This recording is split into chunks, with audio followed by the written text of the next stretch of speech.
Hello class, I'm going to do the cartoon effect on my photo today, and I brought in a photo of two of my students, and I'm gonna kind of use some layers, some filters, some tools to create a cartoon effect. So I'm going to start with just by unlocking this layer. I can double click on it and say OK, or double click on the lock and it kind of makes it go away. Let me show you that again. I'm just double clicking on the lock with my cursor and it's gone. I hit cancel up here, and the first thing I'm going to do is I'm going to duplicate this layer. I could press Command J, or I can just go up to where it says duplicate and say OK. Alright, I'm going to name it the bottom layer, my backup layer. So I'm clicking on that and I'm going to name it backup. B-A-C-K, P.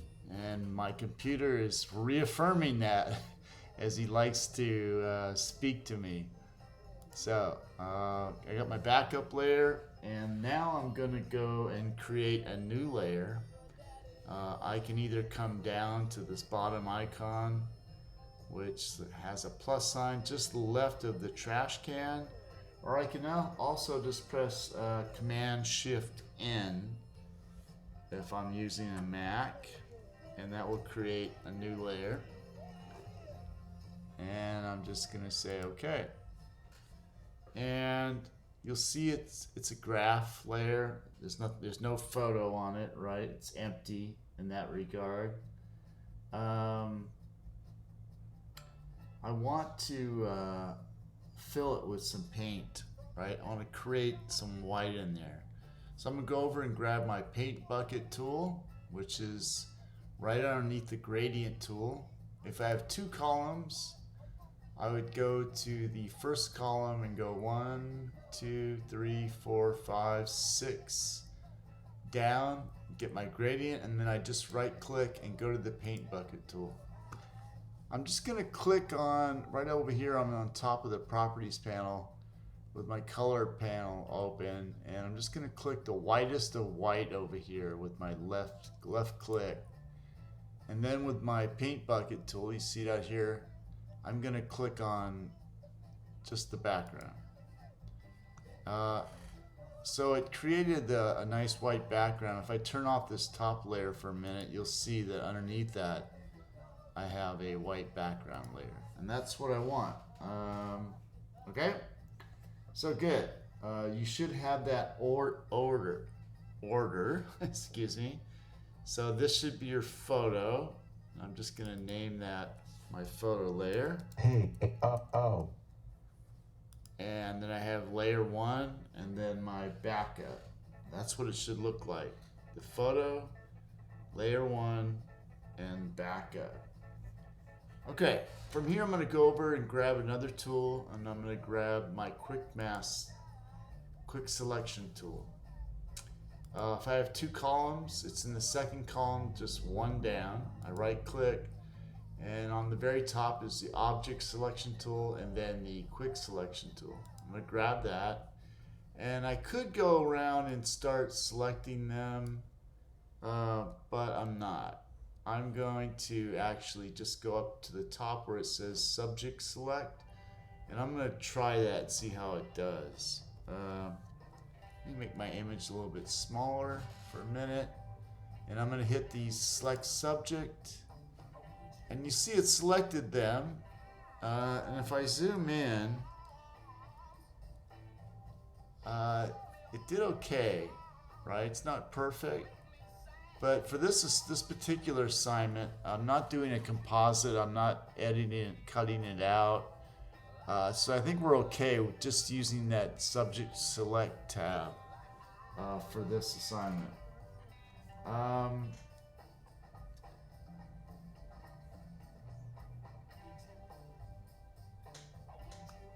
from here I'm going to go down to my bottom of my layers panel to my icons, and again I have my trash can on the very right, my new layer, I have my group folder, then I have my what I like to call my my black and white circle, and then I have my old TV looking icon, which is actually the layer mask. I want you to click on that, and you'll see up on that top layer it created that layer mask over here and put that white background on my subjects. Okay. Yeah, I call this the half moon. I sometimes refer to the adjustment layers the half moon, and I refer to the quick mask sometimes as the old television set. But if I hover over it, it tells me exactly what it is. Alright, so I added my layer mask, and then I'm going to name that layer, or make that layer Smart Object. And the way I do that is I put my cursor right on the layer, and then I right click, and I'm going to go up to where it says Convert to Smart Object. And you'll see it combined those two. Alright. I'm then going to duplicate this layer. Right, so I'm going to right click and say Duplicate Layer. And then I'm going to name the bottom layer. I'm going to hit OK. I'm going to name this bottom layer. I'm going to change it from photo. And I'm going to name it the color layer. COLOR. And I'm going to name the top layer. Double click on that. And I'm going to name that the lines layer. LINES. So, just to review, I have a top layer. Both of these top two are smart objects because I duplicated that. My top layer is named lines. My second one down is color. I have my layer one, which is actually my background. I'm going to double click on that and name it background. BAKKGD. And then underneath that, I have my photo, which is named backup. Okay. All right. So from here, I'm going to choose the lines layer, my very top layer. I'm going to select that, and I'm going to add a filter. I'm going to go up to the top where it says filter, and I'm going to go down to filter gallery. Click on that, and the filter gallery has all these options up here. It has artistic, brush strokes, distort, sketch, and so on. I want to click on where it says artistic, and I'm going to go down to this left side here. I'm right here, and I'm going to go to poster edges, and I'm going to click on that. And I want, over here it has poster edges, and it says edge thickness, edge intensity, and posterization. I'm going to have the thickness set at 0, the edge intensity at 1, and the posterization at 6. I'm going to click OK,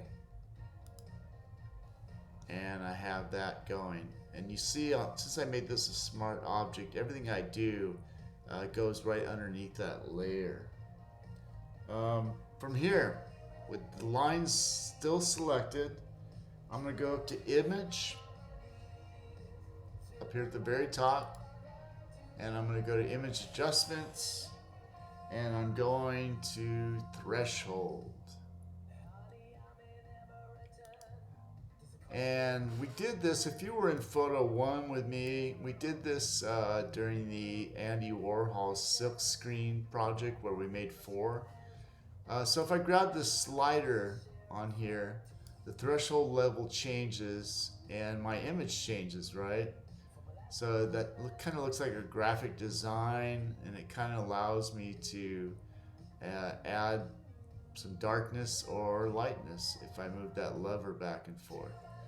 For this assignment, I want that lever somewhere between 40 and 60. So if you look at the top, I'm right about 100. I'm going down to 90. If I go all the way to 40, it looks pretty good if I look at my image, but I also have some spots on there. Let me zoom in for a minute and so you can see them better as I move them around. And I'm looking at their faces. I'm going to go anywhere between 40 and 60 because this will vary with your photo. So I'm going to go right about, just so I can see some of the highlights in their hair. I'm going to go right at 40 and hit OK. Alright, I'm going to zoom back out for a minute. I'm pressing Command minus on my keyboard. Command plus zooms in, Command minus zooms out. Alright, so I have that. I added the threshold. Now I'm going to try to get rid of some more of that, those little black specks that I see on their face and neck. So I'm going to do a couple things. First, I'm going to add another filter. I'm going to go to filter at the top. I'm going to go down to Stylize, and I'm going to go to oil paint. Click on that. And this little tab pulls up. I want to change this stylization to 2.0, the cleanliness to 3.0, the scale to 0.1, and the bristle at 0.0. I'm going to hit OK. And then I'm going to do one more thing. I'm going to go up to the top to the layer, and I'm going to go to Levels Adjustments, which is right here. New Adjustment Layer. And if I hover over that, it gives me some option. So I'm going to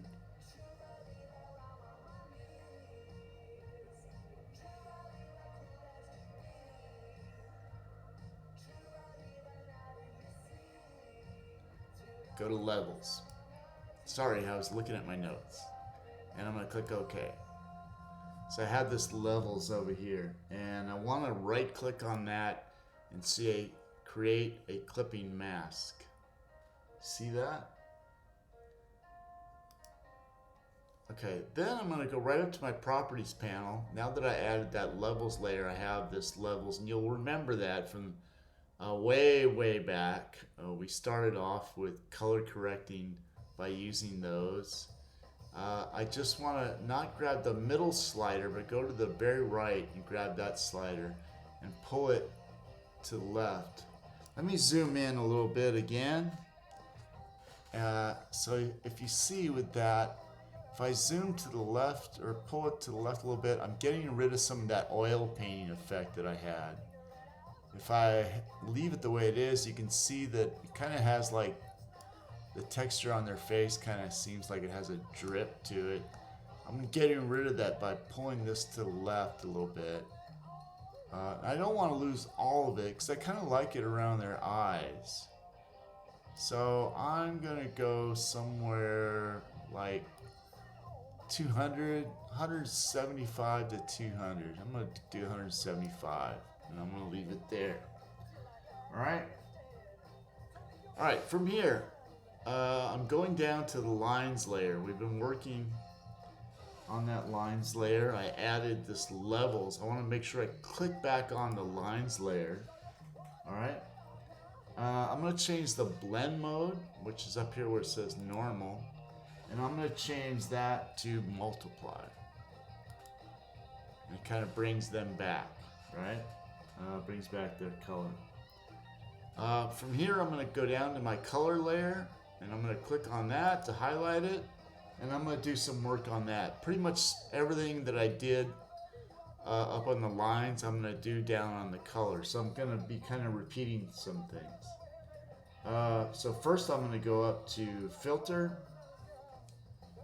the top, and I'm going to go to Blur, and I'm going to go to Surface Blur. Alright, and from Surface Blur, I'm going to click on that, and it opens up this tab here. And I'm going to choose, put my subject right there for a minute. And there's a radius and a threshold. And I want you to change the radius to 20 pixels. And the threshold, I want you to move to, you can see if I move it around what it does to their face.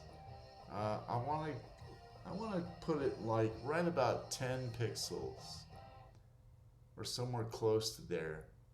If you see, if I go all the way back, it kind of looks like them originally. If I go a little bit to the right, it starts to kind of give them that painting color look. So you can go from 10 to 15 depending on your photo. I'll stop at 14. I'm going to say okay. Alright. From there, I am going to go up to filter at the very top again.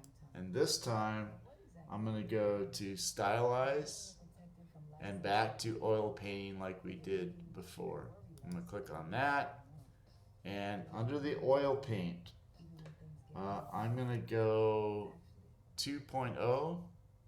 Cleanliness, I'm going to do 3.0.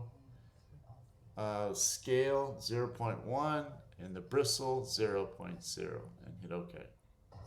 You can see that on their face, what it's doing. If I move that stylization a little bit, you'll see that it kind of adds that texture to their face. I don't want to overdo it, so I'm going to put it up to 2 and see what that looks like. If it still has a lot of it, I'll take it over to the right a little bit more. But 2 is about right. And then the cleanliness I have at 3. You can play with that on your photo. If I go way to the right, you'll see it really adds that graph. I'm going to go somewhere like 3. Alright. For scale, I'm going to leave it at 0.1. And then I'm going to hit OK. Okay.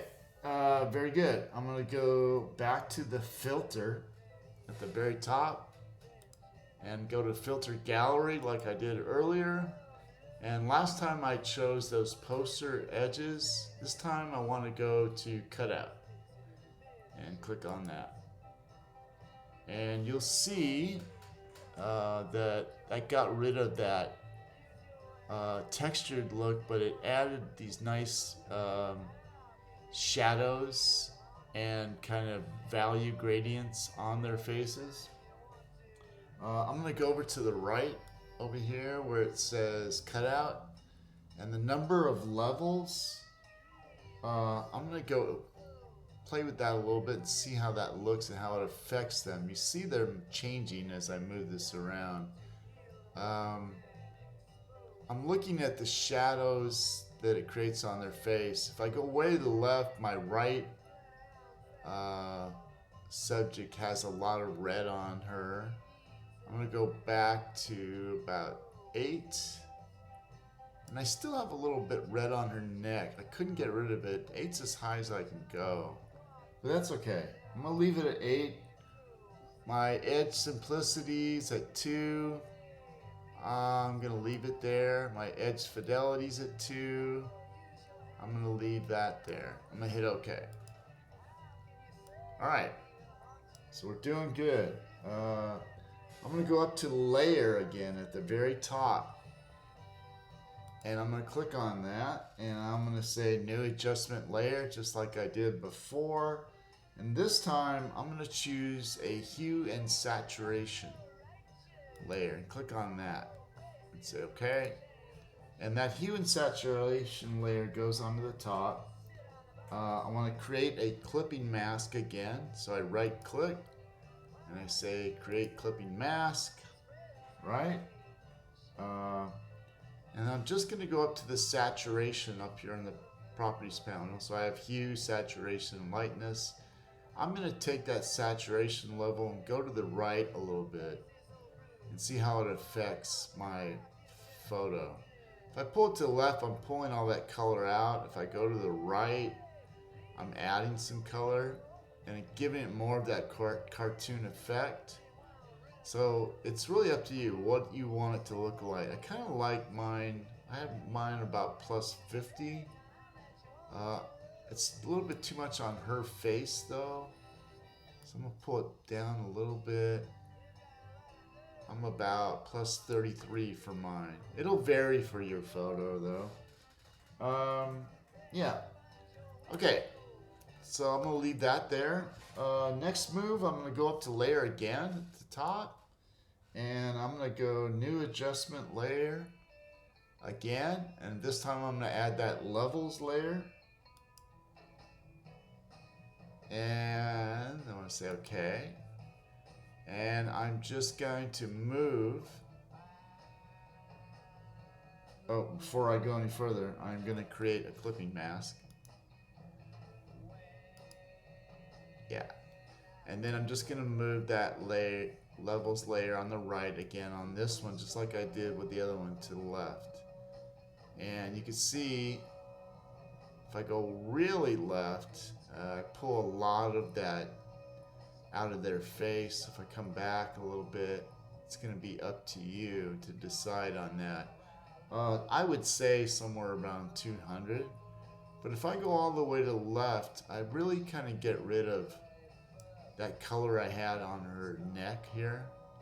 So I could do that, but I'm totally okay with that color being on that neck. So I'm going to leave it like that. And I'm going to put mine about 185, 200, somewhere in there. I think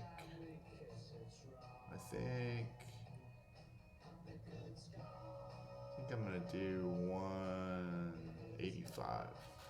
And that's calling it good. Okay, from here, I'm gonna go all the way down to our background layer, right? So I'm leaving the lines, I'm leaving the color layer. I'm going all the way down here to our original background, the second from the bottom, and click on that. And I'm just gonna change this background color. So the same way I use the paint bucket tool to create that white in the beginning, I'm going to change it now to another color. So I'm going to go over to my gradient tool. Second one down is the paint bucket. I can come up here on the right to this color. Maybe choose this teal that's there, but I can change it to anything on here, right? I could do this orange. And then just drop that paint bucket on there. I don't really like that. I'm going to go back to this teal and click. I'm just left clicking right on that background layer. Kind of like that. Try some purple or magenta. That's kind of cool too. I'm looking at the stuff that matches their clothes. It doesn't throw it off. Maybe a yellow. That's too much. I think I'm going back to my teal. Yeah. I liked what it does to that color. Alright, so I'm going to add a gradient. And if I go back to the paintbrush bucket tool, right click, and the gradient's right on top.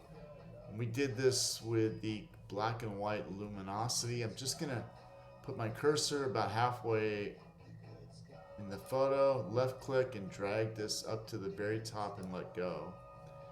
It kind of adds that gradient. I'm going to try it going down this time. I'm going to left click and say drag down. Kind of like that too. Let me see something. Going back up. I kind of like that better. So I went up. Alright.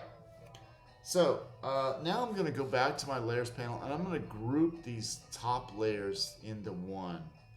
So I'm going to click on the very top levels layer. I'm going to go right underneath it.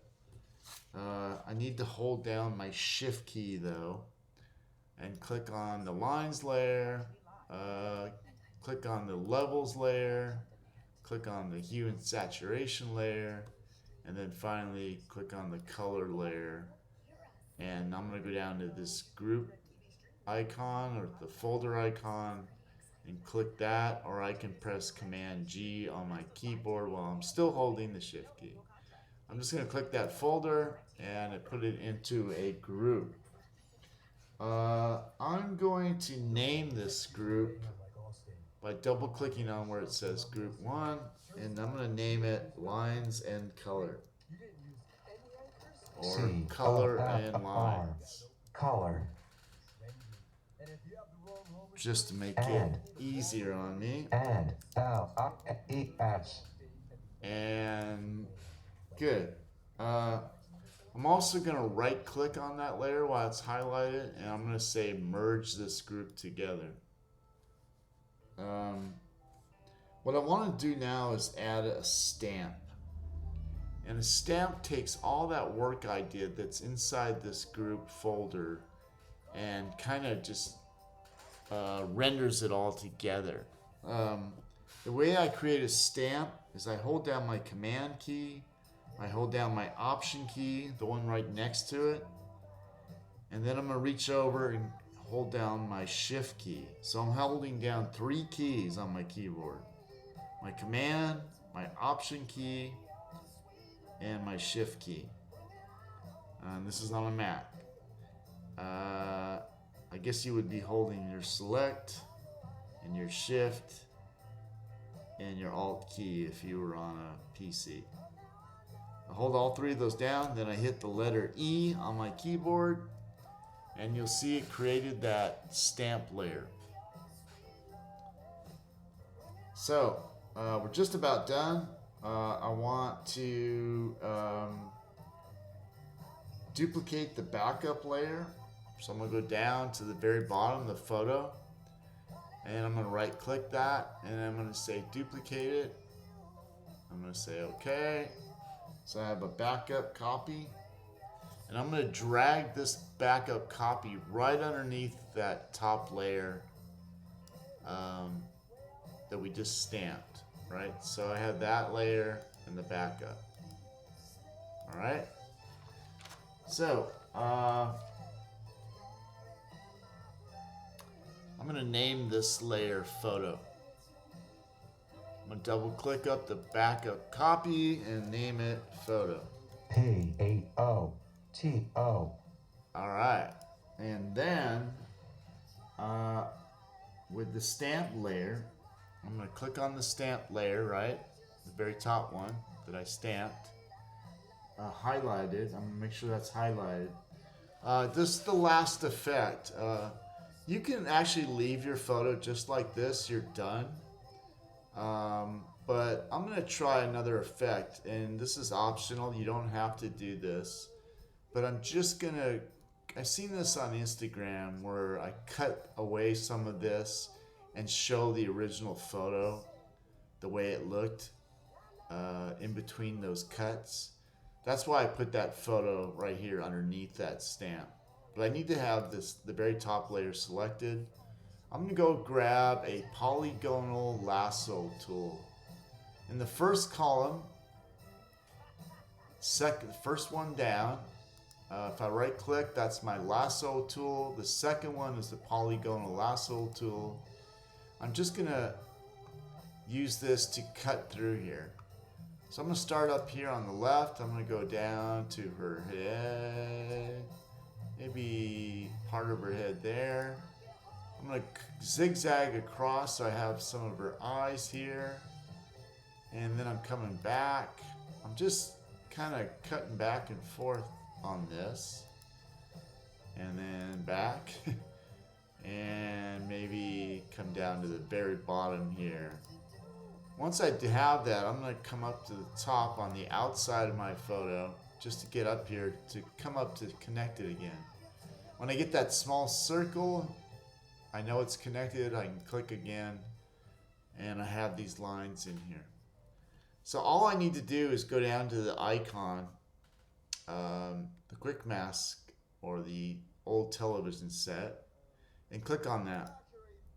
And you see it adds that jagged effect where it shows me part of the photo and it shows me the work that I did. Now obviously you can do whatever you want with that polygonal lasso tool. You can go this direction up and down. Maybe you just want to cut it in half, a diagonal, or maybe just straight across in sections. You can get creative with that. All right, that's it. Thank you so much. And I hope you enjoy this cartoon effect in Photoshop.